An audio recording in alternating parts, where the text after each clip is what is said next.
What's up, YouTube fans? Today we're going to take a look at a blast from the past. This is the SDCC 2013 Jetfire and GIJoe Skystriker crossover. So, as you know, I'm a big Jetfire fan, and this one is actually kind of tough to get. This is actually 10 years old, 2013. So, this came in a bigger collection pack from SDCC, San Diego Comic-Con. It came with the Vamp, which is, kind of like a Hound. So they did the crossover with Hound since it was a green, Jeep type vehicle. And this was the other one, and there were a few figures in there as well. And that set can run anywhere from $400 to $600. And I really wasn't willing to spend that kind of money on this guy when it doesn't even transform.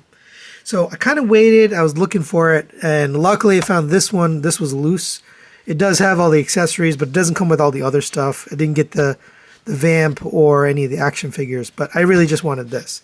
So now we're going to take a look at it together. And you got some nice detail on here. Now, everything you see, all these colored pieces are stickers.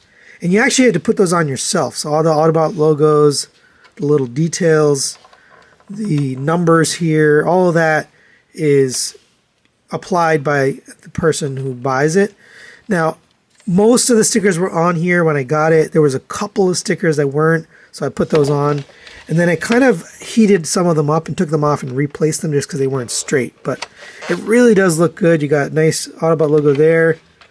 Some decals here, GIJoe logo there. Caution jet intake, more Autobot logos. Little jet details here and there. Another Autobot logo. No step. On the side, you got some Jetfire detail here on the bottom. That's basically a Jetfire sticker.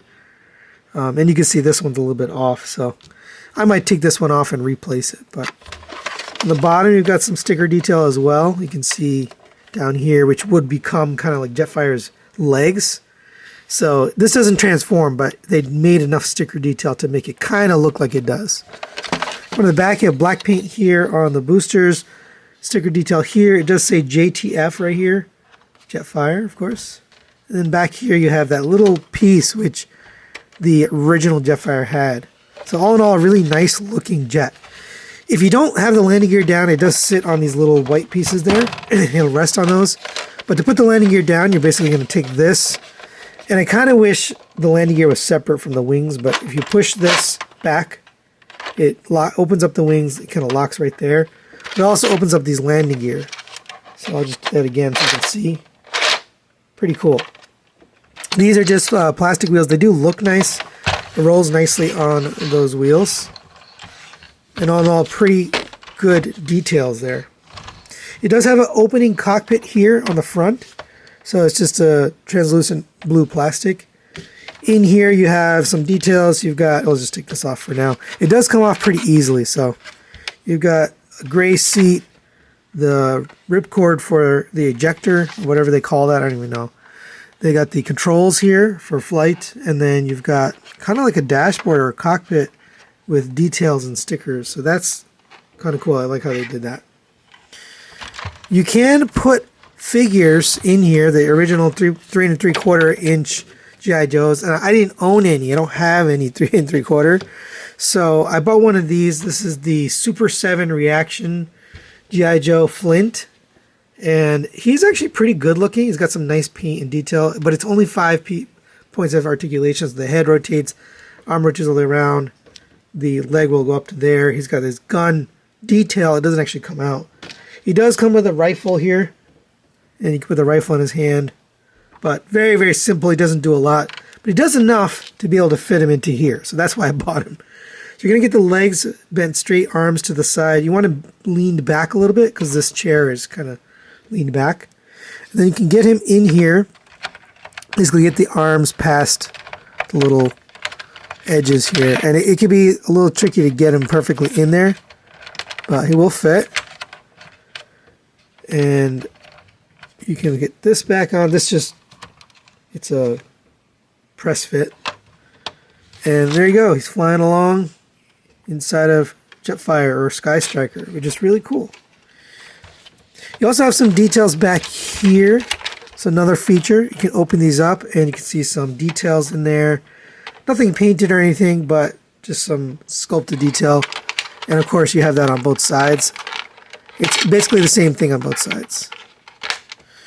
That's basically it for the jet mode, but this wouldn't make a lot of sense unless it looked like Jetfire. So you get this add-on part, which has a nice Autobot logo, some black paint along the boosters, on the sides. It really is nicely done. It looks great. So this part will go right here. So you have to actually come to the back. You're going to pull these fins off. They're just tabbed in like that. And then this is going to come, and there's two tabs just like there were on the wings. Those are going to fit in here. Give that a push. And then to complete the look, you can take these, and they're actually going to switch sides, but these are going to tab in to the side of here on both sides. And there you go. There it is in Jetfire mode. I really like how this looks. It's nice that they gave you the option to switch them. You also get another cockpit back here, so this will open up. And there is a seat in there. And again, you've got a little bit of detail and some controls or whatnot. I assume that's like the gunner. The gunner's going to sit back there. Now, we can't take Flint out of here. I only have one, so we can take him and just seat him back here. Again, you're going to want him kind of on an angle. And he can sit like that. You can close this up, and he can fly around being the gunner for Jetfire. But pretty cool. Here's the back of that, so you can see how it looks with the jetpack on there. All right, and the final feature here is the weaponry. So you get a bunch of missiles that can attach to the bottom. You do need the landing gear down for the weapons to fit underneath it, but you get this kind of bigger missile, and all of them have stickers that have been already applied. But this one will fit right here. Actually, I guess it goes only one way. Yeah, so that just fits right there. You get these bigger ones. Now, these missiles can be interchangeable. They can go wherever you want them to. They all have this kind of slot.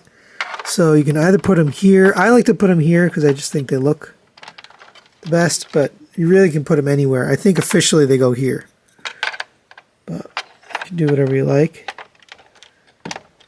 So there you go with that. Then you get these kind of longer missiles. And again, I'm not a weapons expert, so I don't know what these are. Sidewinder, I don't know.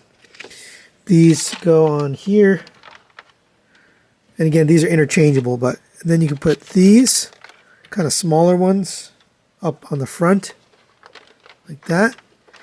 And now if you have the wheels down, it will roll and you can display with all those weapons. That's really, really nice. And for some size comparisons, there it is next to the G1 Jetfire and the New Age version of Jetfire. And you can see they pretty nicely recreated the look of G1 Jetfire here. It is obviously much bigger. This is a massive jet, by the way. It's the biggest Jetfire I own. And I'll bring in some MPs so you can take a look. But really nice job, kind of emulating the look. It still had to look like the Skystriker, but overall, they did a good job. And then, just for comparison, there it is next to the New Age. And for maybe a more sensible comparison, there it is next to the MP10 Optimus Prime and MP57 Skyfire. You can see he towers over them. He's massive. With MP10, he basically comes up to not even his whole backpack here. And MP57, I didn't have him in jet mode, but I can tell you for sure this jet mode is way bigger than the official Masterpiece jet mode. So really big, nice jet here. So final recommendations on the SDCC 2013 Jetfire and GIJoe Skystriker crossover. I'm going to give this a 4 out of 5. I'm going to recommend it. I think it's a really cool thing that they were able to make it look like the GIJoe vehicle, but give you the add-on parts to make it look also like Jetfire. Now, it is a lot. It's pretty big. It is actually, as I showed you in my size comparison, it's the biggest Jetfire I own. So it is going to take up some real estate, but if you're a big G.I. Joe fan or a Jetfire fan, then I think this is a really good piece to have. Now, I don't have any 3 3/4 inch G.I. Joes, but if you do, you can put one in the front and the back. That's a nice little feature. The only negative I really can come up with is I wish the landing gear could be put down without opening up the wings. Because when you open up the wings, it takes up a lot more room. But you might want to have the wings closed like this for this, kind of streamlined look, but still have it on the ground with the wheels.